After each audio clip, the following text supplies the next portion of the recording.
Pessoal, nós temos o prazer de termos aqui no Brasil o professor Dr. Rodrigo Ruano, ele que é cirurgião feto-fetal, que a gente tem a grande alegria de poder ter não só um profundo conhecedor, como uma pessoa muito humana. E nós temos aqui, então, nós vamos falar sobre vários temas, né, como vocês estão vendo no canal, que envolvem inovação. Que, na verdade, o professor Dr. Rodrigo Ruano traz informações novas, muito atualizadas, né, que enchem a alma, porque a gente vê, puxa, olha onde que está indo a medicina.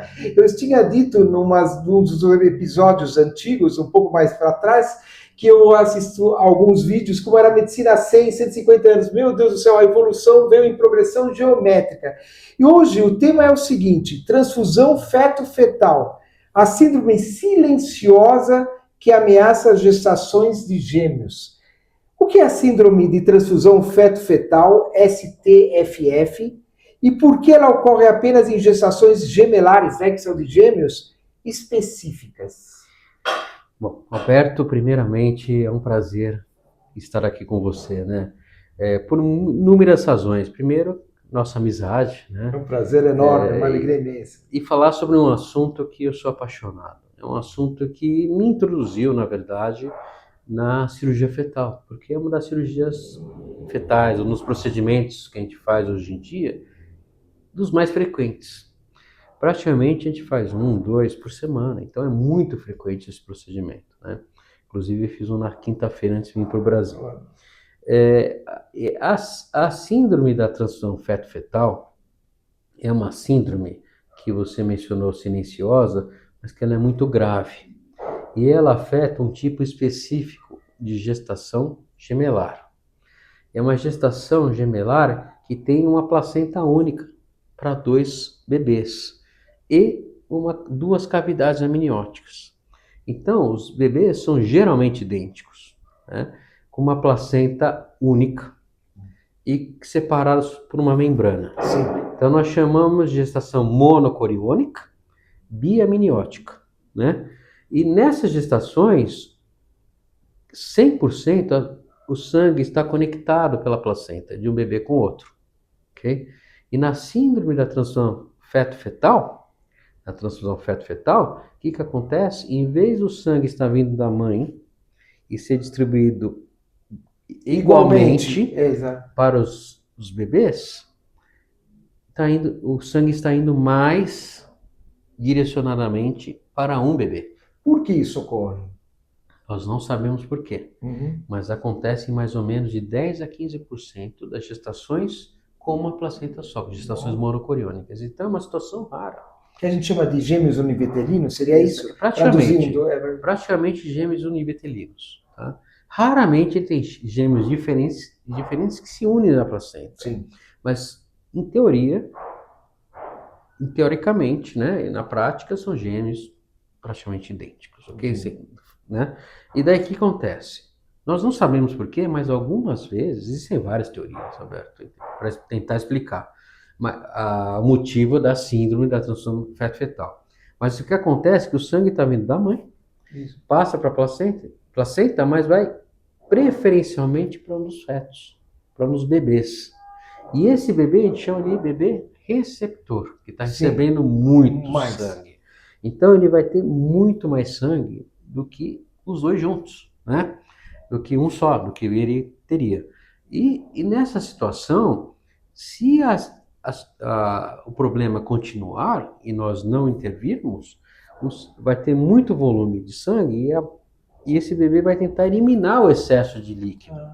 Então a bexiga dele fica distendida. Então no ultrassom a gente já vê uma bexiga assim mais distendida, mais aumentada. Mas o feto receptor vai ter uma bexiga distendida e a quantidade de urina, que é o líquido amniótico, é maior, porque ele vai tentar eliminar aquele excesso de volume. Claro. Né? Então, como que a gente vê no ultrassom? Um excesso de líquido amniótico. Então, em vez de ter uma quantidade assim, nós temos uma quantidade assim de líquido amniótico. A gente mede de cima para baixo, a gente chama de maior bolsão de líquido amniótico. Então, quando está aumentada e a bexiga distendida, nós temos uma polidramnia, um aumento do líquido amniótico. E se essa situação não se consertar, se nós vamos pararmos a progressão dessa doença, esse feto receptor, essa criança receptora, vai ter uma distensão do coração, uma insuficiência cardíaca. Uau! Pode vir a falecer. Meu Deus, gravíssimo. Gravíssima. Ou ter um derrame cerebral. Meu Então a Deus. mortalidade é muito alta. E você perguntou se outro bebê também vai estar afetado? Sim.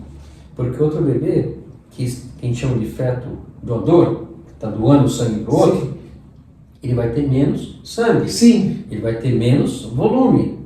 Né? Então ele vai tentar proteger aquele sangue, aquele volume para ele. Então ele vai diminuir a diurese, ele vai parar de urinar. Sim. Ou diminuir a urina. Sim. A quantidade de urina. Então, a bexiga vai ficar mais vazia. E o líquido amniótico que é a urina, vai cair. Até uma situação que ele fica sem líquido nenhum, ele fica contracolado. Uau! Que também é perigoso, também pode levar a óbito. Exato. Então, a mortalidade, se nós estamos numa fase grave da síndrome da transtorno feto-fetal, meu Deus, que nós já temos esse feto acolado, sem líquido, a gente chama de estádio 2 pelo menos, e se o fluxo sanguíneo no cordão umbilical está também alterado, nós temos estádio 3, ou se ele já está com um deles com insuficiência cardíaca, estádio 4, nessa situação a chance de óbito é muito alta. De ambos? De ambos. Meu Deus. Mais de 60% de chance de óbito dos dois, né? E chance de ter lesões cerebrais. E o percentual é muito alto, 10 a 15% é um percentual muito considerável, não? Exato, a chance de óbito dos dois é mais de 60%, a chance de sobrevida é menos de 30, 40%, é raro, estou dando até os números mais tranquilos, né? Não, e eventualmente, se acontecer um AVC, por exemplo, pode ter uma sequela, ele pode não morrer, fica com uma sequela a vida inteira, é perigosíssimo. E pior, devido ao excesso de líquido amniótico, essas gestantes têm líquido demais, certo? Porque perde o controle. Sim, meu Deus. E daí eles têm uma chance, essas gestantes têm uma chance de ter parto prematuro, então geralmente para nascer com 23, 24, 25 semanas, com ainda o problema do coração, porque o coração está dilatado, né? Então assim, a mortalidade é muito alta. É uma doença muito grave. E não é só em gêmeos que acontece, pode acontecer em trigemelares, quadrigemelares, quando a placenta é única. E eu já vi em gestações trigemelares. Então tem que acompanhar sempre, a cada 2 semanas, desde 16 semanas até o final da gestação, todas as gestações com uma placenta única. E 2 cavidades amnióticas. Sempre isso, sempre. Sempre, a cada 2 semanas. Logo no começo pode estar normal, mas pode eventualmente de uma hora para outra. Isso é muito interessante, muito importante para quem está nos vendo. Exato. E os estudos que realizamos, que outros grupos realizaram, mostraram que se a gente monitorar a cada 2 semanas, é um tempo suficiente para pegarmos a manifestação da doença rápida, precoce e fazermos tratamento mais precoce. Uau. Agora, por que, doutor, por que, professor, essa condição ainda é pouco conhecida, apesar de seus riscos elevados? Porque, infelizmente, a síndrome da transtorno fetal, ela está sendo cada vez mais reconhecida. Sim. Mas ela é muito pouco reconhecida do ponto de vista de obstetrícia e medicina geral. Isso. Né? Porque é um diagnóstico muito especializado. Mas hoje em dia, com o avanço das tecnologias ultrassonográficas e com o estudo de Doppler, simetria, que a gente estuda o fluxo sanguíneo nos vasos, hoje em dia se tornou rotineiro fazermos esses testes. O que é importante é fazer o diagnóstico precoce. Então, é fundamental, Alberto, que todas essas gestantes com uma placenta única tenham acompanhamento desde o início da gravidez a cada 2 semanas. Porque se alguma coisa acontecer, nós estamos à disposição para fazer o tratamento precoce e muda completamente a chance de sobrevida dessas crianças. Qual seria o tratamento precoce para esse tipo de situação? Exato. O tratamento para esse tipo de problema, da síndrome da transtorno feto-fetal, é um tratamento que foi descrito em 1992, né? E que ele consiste em introduzir um telescópio, um endoscópio, uma câmera, né, de 2 milímetros dentro da cavidade do bolsão de líquido, bolsão de água, né, na cavidade, do feto receptor, que tem muito líquido, né? E assim a gente introduz no telescópio e nós identificamos na placenta as conexões vasculares. E daí com laser nós paramos, interrompemos, fazemos a coagulação dessas anastomoses, de um lado da placenta ao outro. Essa técnica sofreu várias modificações desde quando eu aprendi, Sim. em mais ou menos 2002, né, 2001, 2002, e agora nós fazemos somente a coagulação das anastomoses, nós chamamos de coagulação seletiva. Imaginei. Então nós protegemos todos os outros vasos da placenta para esses bebês. E com isso se equilibra? Com isso, e depois nós fazemos uma outra coagulação para separar de uma borda a outra a placenta. Então fica mais ou menos separada, os vasos, as conexões vasculares ficam separadas. Com isso, Alberto, a gente evita uma recorrência Sim. da síndrome, que hoje em dia é menos de 2, 3%. Muito raro. Pode acontecer. Raro. Eu não tenho visto mais recorrência há muitos anos, Alberto. Segundo, evita uma complicação de pequenos vasos estarem ainda conectados. Sim. Que pode ser uma situação ainda mais grave, que uma criança pode nascer vermelha, com muitas células vermelhas, muitos glóbulos vermelhos, sim. A gente chama de policitemia, muitas células. E outro pode nascer pálido, que é anêmico. Com menos células vermelhas. Menos células vermelhas. E hoje em dia, fazendo essa separação da placenta, a gente tem menos chance de ter esse problema no nascimento. Okay? E a sobrevida passou de menos de 20%, 30% para 1 ou 2 bebês. Hoje em dia, de mais de 80%. É muito raro perder esses bebês hoje em dia, depois do laser. E quais os sinais clínicos e de imagem que mostram essa situação? Excelente pergunta, Alberto, porque além da ultrassonografia cada 2 semanas, eu recomendo às gestantes que têm uma placenta só, 2 bebês com uma placenta só, bebês idênticos, como você falou, de acompanhar os sintomas.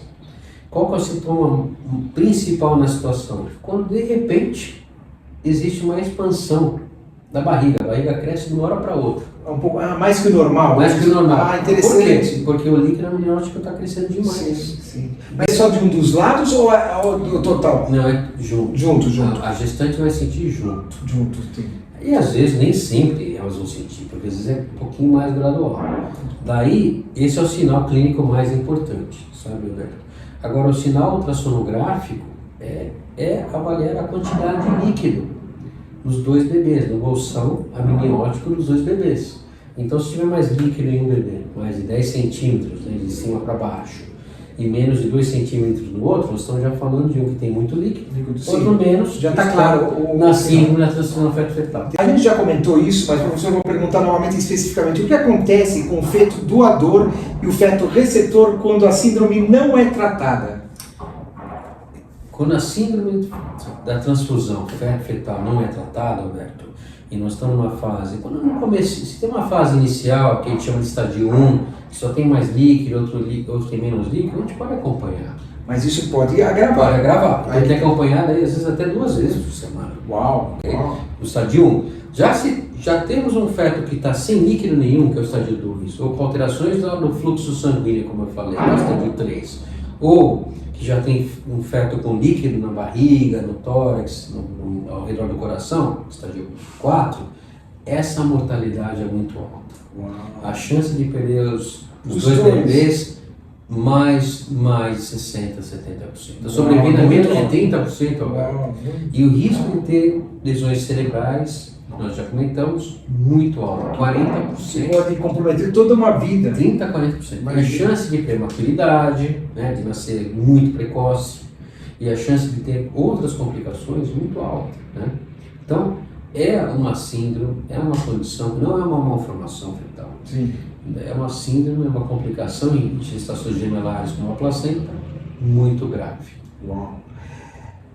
Então, por que o diagnóstico precoce? É óbvio que a gente já tinha comentado, mas eu acho que vale a pena sempre explicar cada vez com mais detalhes, porque as pessoas que nos veem vão querer entender um pouco melhor, vão poder conhecer o assunto mais a fundo. Por que o diagnóstico precoce é decisivo para aumentar as chances de sobrevida dos 2 bebês, ou dos 2 ou dos 3, se for o caso? Exato. O diagnóstico precoce é fundamental. para os resultados que nós queremos obter, né? Por que isso? Porque aumenta a sobrevida e aumenta também a qualidade, porque diminui riscos.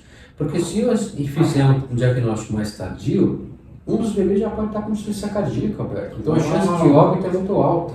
Ou já pode estar com uma lesão cerebral. Que pode ser irreversível. Que pode ser irreversível. Isso é gravíssimo. Ou pode estar numa situação que um dos bebês já está morrendo. E daí nosso objetivo já fica mais difícil. É possível? Claro que é possível. Né? Nós temos que fazer com uma certa emergência no tratamento. Mas se nós fizermos uma terapia precoce, nós podemos pegar uma situação inicial que o coração de um dos dois bebês não estão ainda acometido, né, de uma maneira possivelmente irreversível, e além disso nós temos uma chance menor de ter problemas neurológicos, intestinais, etc.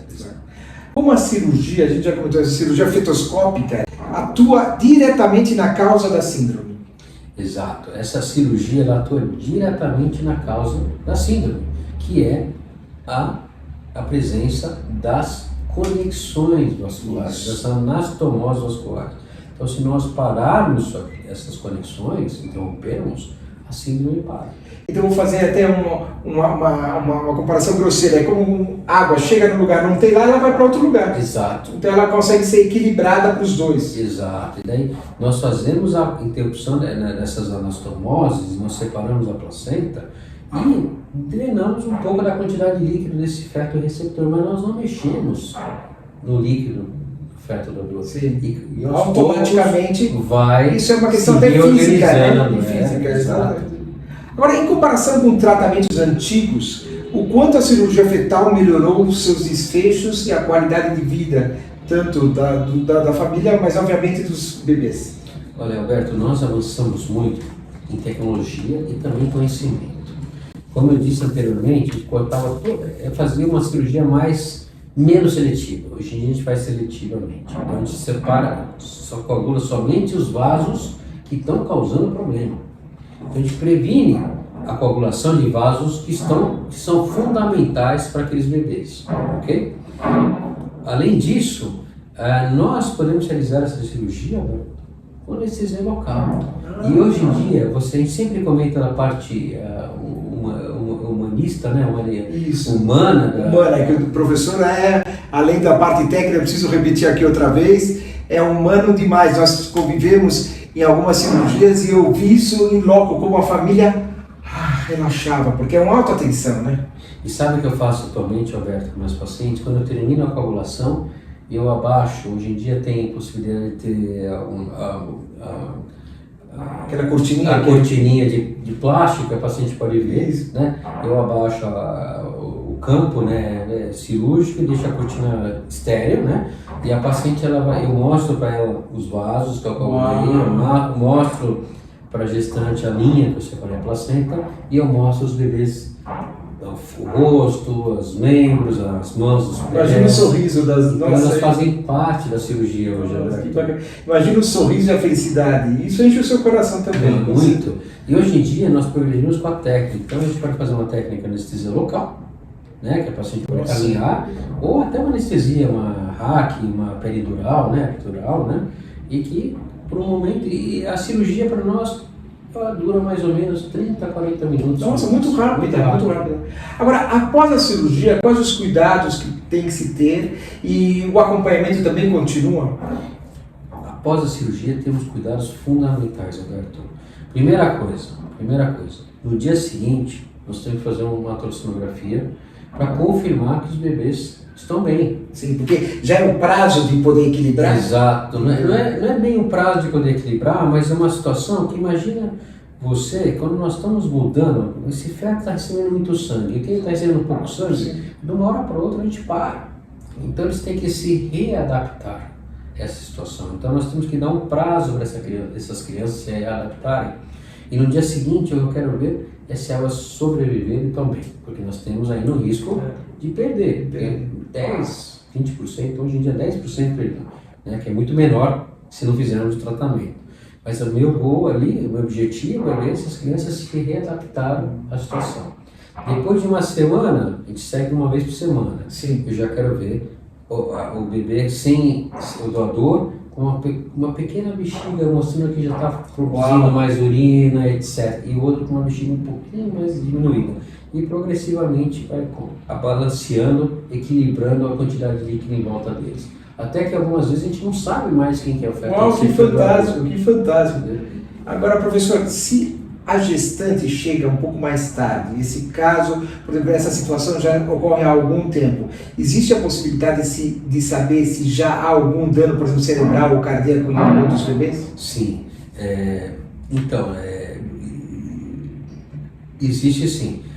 Todas as vezes que nós fazemos uma terapia dessa, nós temos que fazer um ultrassom completo, que é morfológico. Então nós temos que estudar a estrutura dos bebês. Por exemplo, na quinta-feira, infelizmente, o bebê tinha também um problema pulmonar, que não tinha nada a ver com a síndrome. Nada a ver, nada. Mas era um problema pulmonar leve, que é uma malformação, vamos dizer assim, uma condição benigna. Que ele pode cuidar depois, mas nós temos que, né? E além disso, nós fazemos uma ecocardiografia fetal, estudamos o coração do feto antes e depois da cirurgia, né? E como nós temos a possibilidade de estarmos dentro da cavidade amniótica, nós já oferecemos também um estudo genético. Ah, que bacana! Daqueles bebês. Então nós temos uma avaliação completa dos bebês antes do nascimento. Isso é muito bacana. Agora, casos divulgados na mídia ajudam na conscientização das gestantes, porque muita gestante não sabe como agir, né? E infelizmente eu creio também que muitos profissionais também não. Isso, eu acho que esse ponto é fundamental. E eu acho importante a divulgação, e aqui por isso que nós estamos aqui. Exatamente, né? Que é importante para que qualquer pessoa que esteja vendo, que seja público final, que seja profissional de saúde, que seja parte de comunicação, enfim, todos possam conscientizar e ajudar a tornar esse mundo melhor, né? Por ajudando as pessoas. Exatamente. Então aqui nós estamos reunidos aqui hoje justamente para isso. Exatamente. Para conscientizar, para educar as pessoas, tanto as gestantes, que nunca ouviram falar sobre isso, que é natural, né, Alberto? Aí que tá. Mas é muito específico, é inovador, é inovador como você gosta de fazer as coisas. Exato. E também informar os médicos que acompanham aquelas gestantes com uma placenta única, que existe a possibilidade, primeiro, de desenvolver a síndrome da transição feto-fetal. Segundo, se ocorreu a síndrome, se nós estamos diante da síndrome da transição feto-fetal, que nós temos esperança. Isso. E que os resultados dessa técnica são bons, muito melhores do que alguns anos atrás, 10 anos, 15 anos atrás. Então nós estamos progredindo de uma maneira, Alberto, que hoje em dia nós podemos tratar a síndrome da transição feto-fetal com esse procedimento. Fantástico. O que ainda precisa avançar no Brasil em termos de informação, acesso a políticas de saúde para o STFF, para essa síndrome? Exato. E uma pergunta que você fez, se existe maneira de avaliarmos também lesões cerebrais. Existem. Nós temos a ressonância nuclear magnética. A ultrassonografia, nós realizamos a neurosonografia fetal. Sim. E nós podemos usar também a ressonância nuclear magnética fetal para ter uma ideia se os cérebros daquelas 2 crianças, ou 3 crianças, estão bem, né? A sua pergunta seria o que nós devemos fazer, né? Isso, para o Brasil, enfim, para ter mais acesso, para que as pessoas possam conhecer mais, para acesso a políticas, inclusive de Estado, que possam ajudar nessa questão. Olha, eu acho que a minha opinião é que nós devemos conversar mais sobre o tema, né? É importante que os alunos de medicina aprendam sobre essa síndrome nos cursos de obstetrícia. É importante que os residentes de ginecologia e obstetrícia aprendam que existem complicações e como conduzir, né, ou aconselhar uma gestante com gêmeos, por exemplo, com uma placenta única, né? E é importante conscientizar, né, e informar a sociedade que existe uma esperança. Então, o que nós estamos fazendo aqui, o nosso objetivo é realmente divulgar o que é a síndrome da transição feto-fetal e o que é possível fazer para tratá-la. Por isso que eu falo, você que está vendo, que gosta e que quer ajudar as pessoas, mande para os seus amigos, compartilhe, envie, ajude as pessoas, assim como nós estamos tentando ajudar a chegar ao máximo de pessoas possível, exatamente nesse sentido de auxiliar. E, professor Dr. Rodrigo Ruano, mais uma vez agradecendo por esse tema, por essa conversa. Existe algo que nós não abordamos, eu sempre termino assim, porque eventualmente tem algo que você queira complementar. Tem, algo que eu gostaria de complementar é que apesar de ser uma situação complexa, Sim. e inclusive ter uma cirurgia complexa, os resultados atualmente são bons, Roberto.